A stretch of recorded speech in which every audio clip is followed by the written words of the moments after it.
तो दोस्तों, एक और नया दिन और मैं बलजीत परमार एक नई कहानी, नया किस्सा लेके आपके सामने हाजिर हूँ।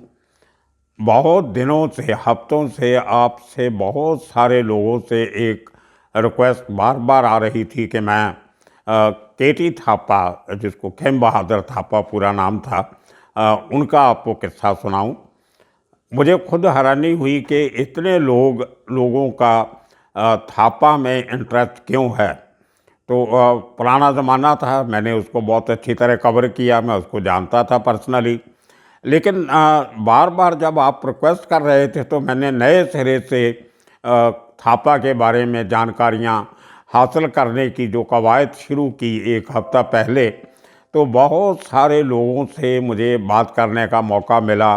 उस समय जो भांडुप इलाके में पुलिस ऑफिसर थे, क्राइम ब्रांच के ऑफिसर थे, उनमें से काफ़ी लोगों को मैंने फ़ोन किया। और मेरे लिए अच्छा ये भी हुआ कि कई लोगों से मेरी बात 15 साल 20 साल के बाद हुई। और आज सुबह सुबह मैंने मुझे जब बताया गया कि थापा के बारे में ज़्यादा जानकारी आपको श्री फतेह सिंह गायकवाड़ से मिल सकती है, जो उस समय इंस्पेक्टर हुआ करते थे, बाद में एसीपी बन के रिटायर हुए। उन्होंने थापा को काफ़ी नज़दीक से देखा था। तो उनसे बातें करते करते फिर मेरे कुछ पुराना सर्कल मिला, उनसे मैंने जानकारियां निकाली। तो काफ़ी हैरानी वाली जानकारियां निकली जो मुझे भी 2-4 दिन पहले तक नहीं मालूम थी। किम बहादुर थापा, लोग उसको नॉर्मली किम बहादुर कह देते हैं, KIM, पर उसका नाम था खिम बहादुर थापा, KHIM। ये नेपाल का रहने वाला था और छोटी उम्र में अपने बाप के साथ, इसका बाप कोई रोटी रोज़ी रोज़गार के चक्कर में अपने छोटे छोटे बच्चे और फैमिली को लेके मुंबई में आया।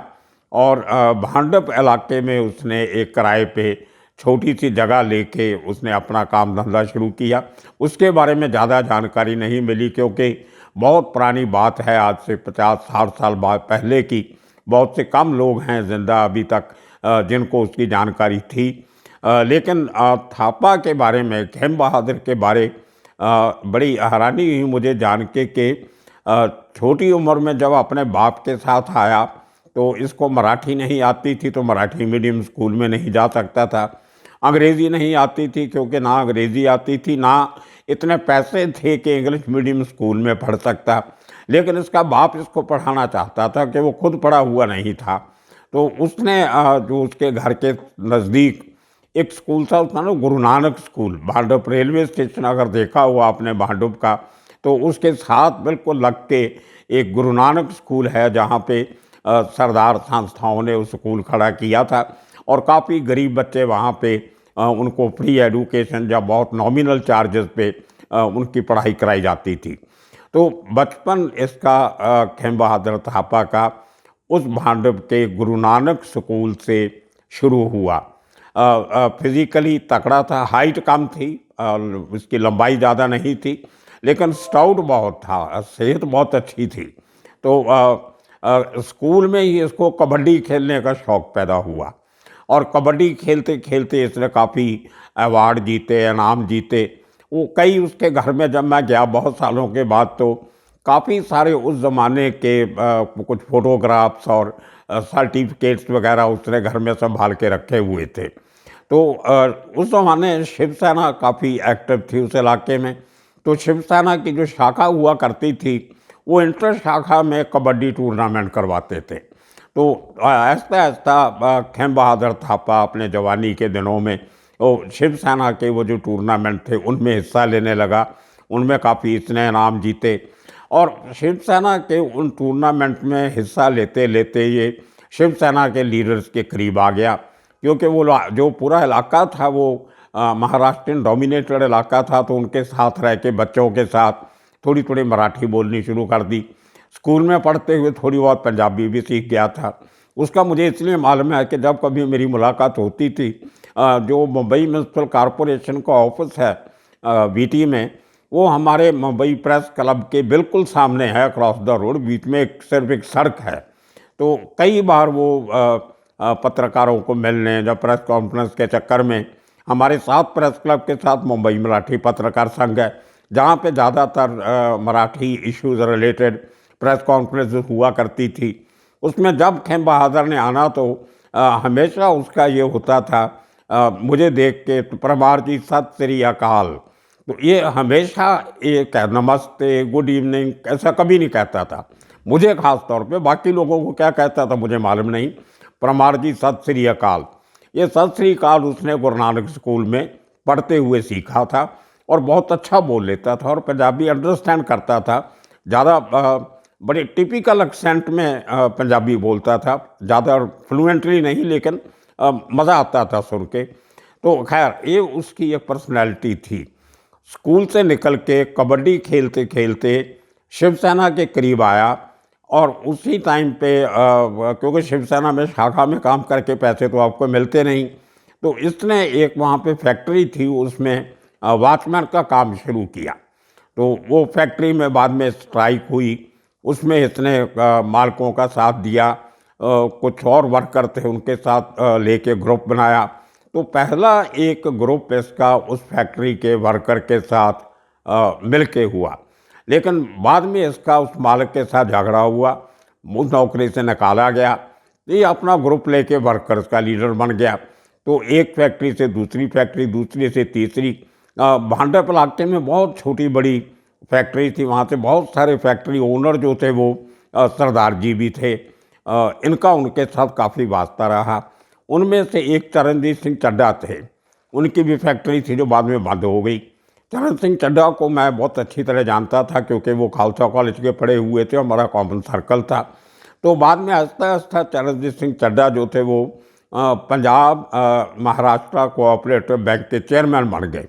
अभी पिछले 2-1 साल पहले आपने पढ़ा होगा जो सबसे बड़ा फ्रॉड जो बैंकिंग का हुआ कोऑपरेटिव बैंकिंग में, वो मुंबई में पंजाब महाराष्ट्र कोऑपरेटिव बैंक में हुआ। तो लेकिन वो चरणजीत सिंह चड्ढा के मरने के बाद हुआ। तो खैर, लेकिन चड्ढा के साथ खेम बहादुर थापा की बहुत बनती थी। उस बैंक को कामयाब करने में शुरू में भांडुप एरिया में उसके खाते खुलवाने के लिए जो ज़रूरत होती है बैंक इस्टेब्लिश करने के लिए, खाताधारकों को ज़्यादा से ज़्यादा साथ में जोड़ना, उसमें भी खेम बहादुर थापा ने अपने वर्कर्स को बोल के काफ़ी खाते खुलवाए और बैंक बहुत बुलंदी तक पहुंचा। ये जो स्कैम हुआ बड़े लेवल पे उसके पहले, तो चरणजीत सिंह चड्ढा के घर में अक्सर कोई फंक्शन होता था, कुछ होता था, तो खेम बहादुर थापा की हाज़िरी वहाँ देखी जाती थी। उसी दौरान हम लोग कुछ पंजाबी के कल्चरल प्रोग्राम किया करते थे।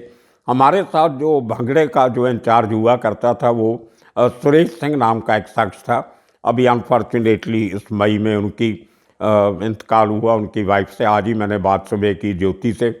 उसकी ज्योति जो मैं जहाँ कुल साइन कोलीवाड़ा में रहता था, सिद्धि गुरुद्वारा के बैक साइड में T3 चाल में, उसी चाल में वो ज्योति जो थी वो बच्ची थी तब जब मैं वहाँ पे रहता था।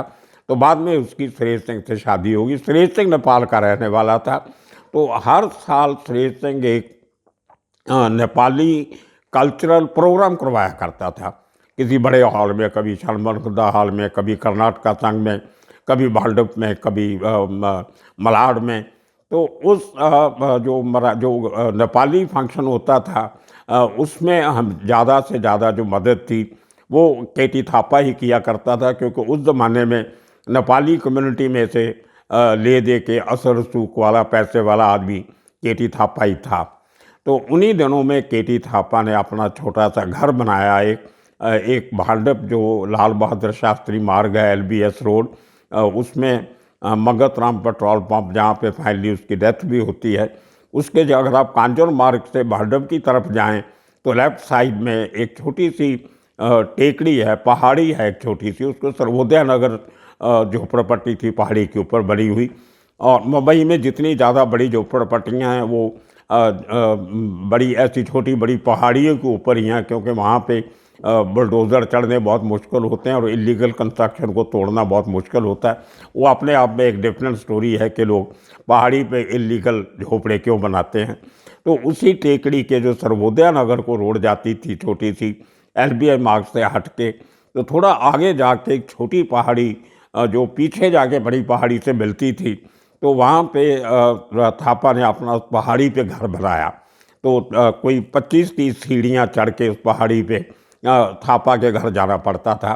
तो वो अपना घर भी उसने, शायद वो नेपाल से उसकी बैकग्राउंड थी तो उसको पहाड़ियाँ अच्छी लगती थी, तो इसलिए उसने घर बनाया। वो पहाड़ी किस्म का ही घर था वो।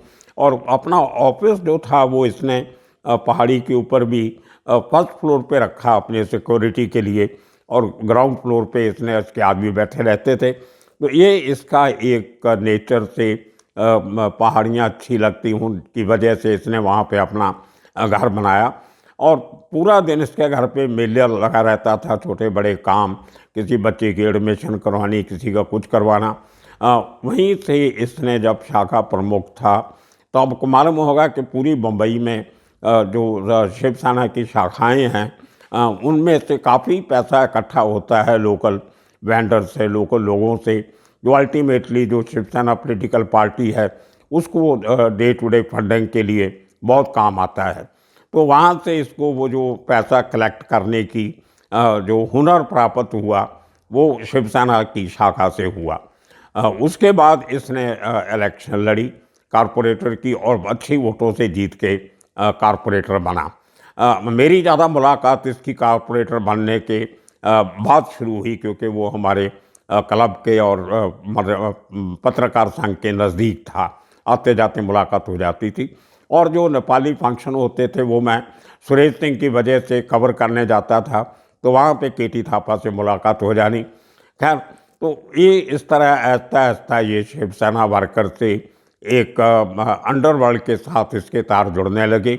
उन दिनों में उस इलाके में जो छोटा राजन का ज़्यादा जोर था, अशोक जोशी के मरने के बाद उस एरिया में पूरा एक हिसाब से विखरोली से लेके भांडव तक पूरे बेल्ट में जितना हफ्ता इकट्ठा होता था फैक्ट्री वालों से, दुकान वालों से, ऑटो वालों से, हर किस्म के लोगों से, जुए के अड्डों से, शराब के, तो वो पूरे का पूरा हफ्ता जो था वो थापा कलेक्ट करता था।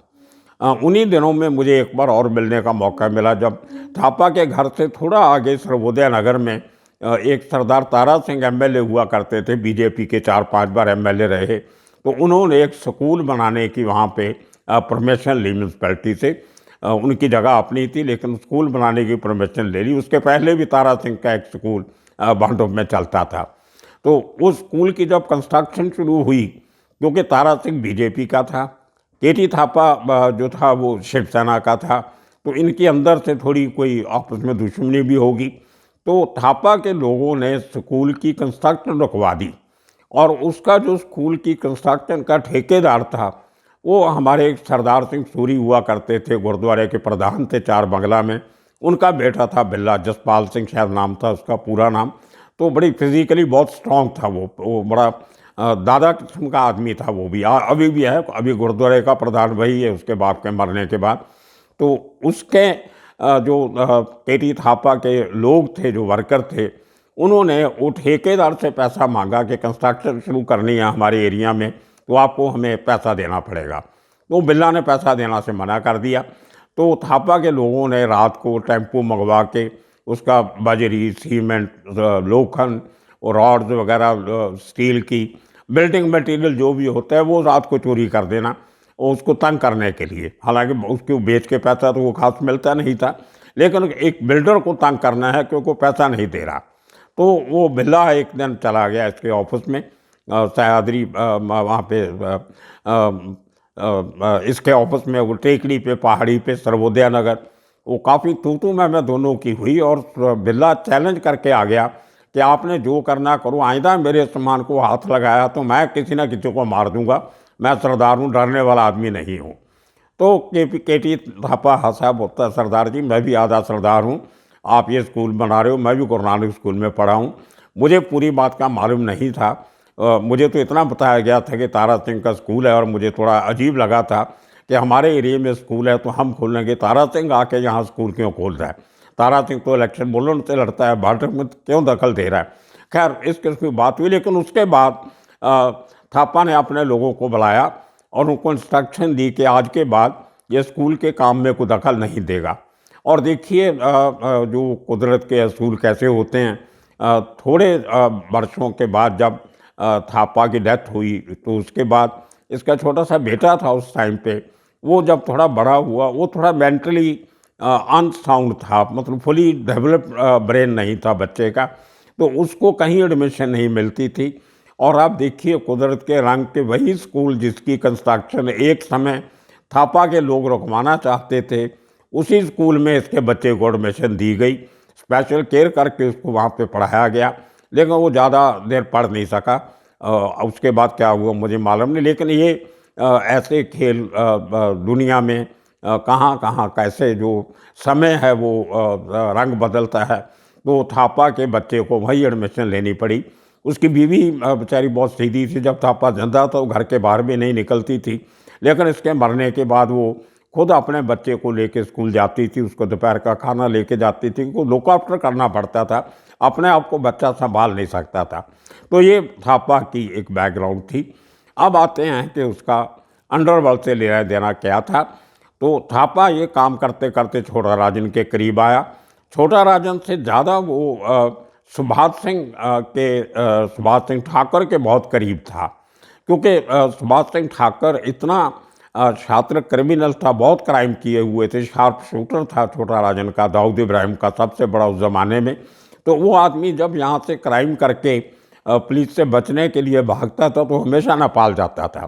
तो नेपाल में उसका पूरा रहने का, अड्डे बदलना, ठिकाने बदलना, लॉजिस्टिक सपोर्ट, गाड़ी, रहना, खाना पीना, टेलीफोन के कनेक्ट, ये सब काम केटी थापा किया करता था। तो एक हिसाब से सुभाष सिंह ठाकुर के ऊपर थापा के काफ़ी एहसान थे, और वो एहसान का बदला भी चुकाया सुभाष सिंह ठाकुर ने जब समय आया। तो ये करते करते करते जब सुभाष सिंह ठाकुर दाऊद गैंग के ज़्यादा करीब हो गया तो छोटा राजन से दूर हुआ। उसके साथ साथ थापा भी छोटा राजन को छोड़ के दाऊद गैंग के साथ उसकी जो लॉयल्टी थी वो उसने मिला ली। उससे छोटा राजन बहुत नाराज़ हुआ, और उसके साथ साथ क्योंकि अब दाऊद का संरक्षण मिल गया था सुभाष सिंह ठाकुर के ज़रिए, तो उसने छोटा राजन को चैलेंज करते हुए पूरा चैम्बूर से लेके भांडुप तक हफ्ता कलेक्शन जो थी, प्रोटेक्शन रैकेट और एक्सटॉर्शन रैकेट, वो सब अपने नीचे करने शुरू कर दिए, और एक कंस्ट्रक्शन कंपनी खोली जिसमें नई इमारतें बनाने का काम शुरू किया। वो कंपनी उसके मरने के बाद उसकी बहन आजकल चलाती है। तो इसने वो जब छोटा राजन का फाइनेंशियल जब नुकसान होने लगा तो छोटा राजन ने इसको मारने की साजिश बनाई। उस साजिश में छोटा राजन का जो खास आदमी था अब अवधूत भोंडे, वो मैं उसको मिला हूँ कई बार, वो दाढ़ी रखता था और बाल रखता था, वो देखने में वो जैसे कोई यंग सन्यासी होते हैं इस किस्म का आदमी था। उसी किस्म की दाढ़ी बाल आजकल DK राव ने रखे हुए हैं, तो इसी किस्म का वो अवधूत भोंडे था। मैं उसको क्राइम ब्रांच की कस्टडी में मिला हूँ कई बार, और वैसे भी जब बेल पे था तो उससे मुलाकात होती थी।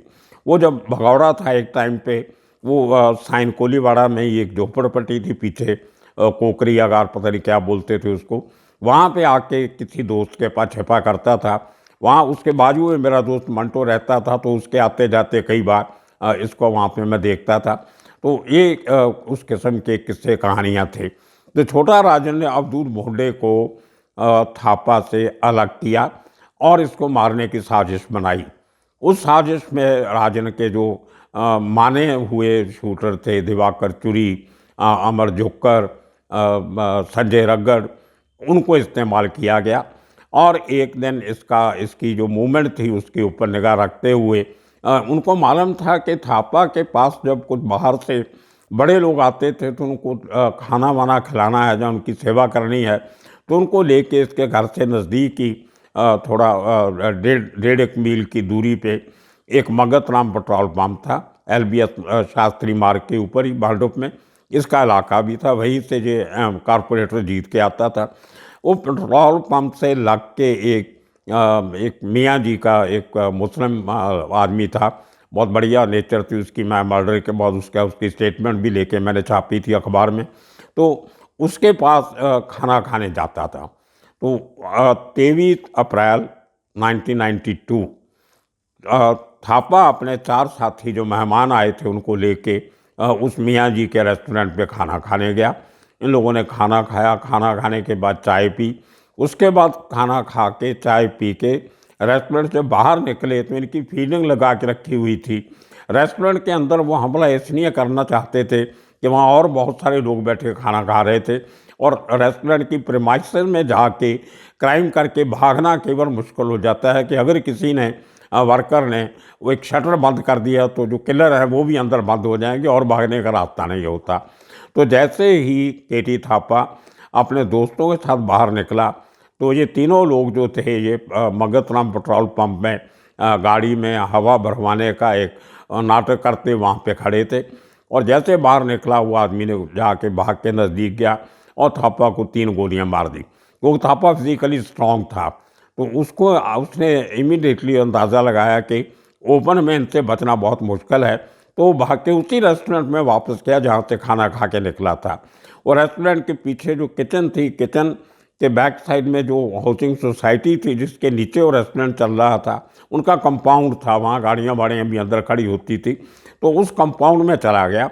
उसके बाद कोई इसके लिए नया एरिया था, थापा को समझ नहीं आया कि बाहर निकलने का रास्ता किधर से है, तो उसी चक्कर में वो लोग इसके तीनों आदमी भाग के पीछे आए और उस कंपाउंड में थापा को और गोलियां मार के इसको वहाँ पे मारा।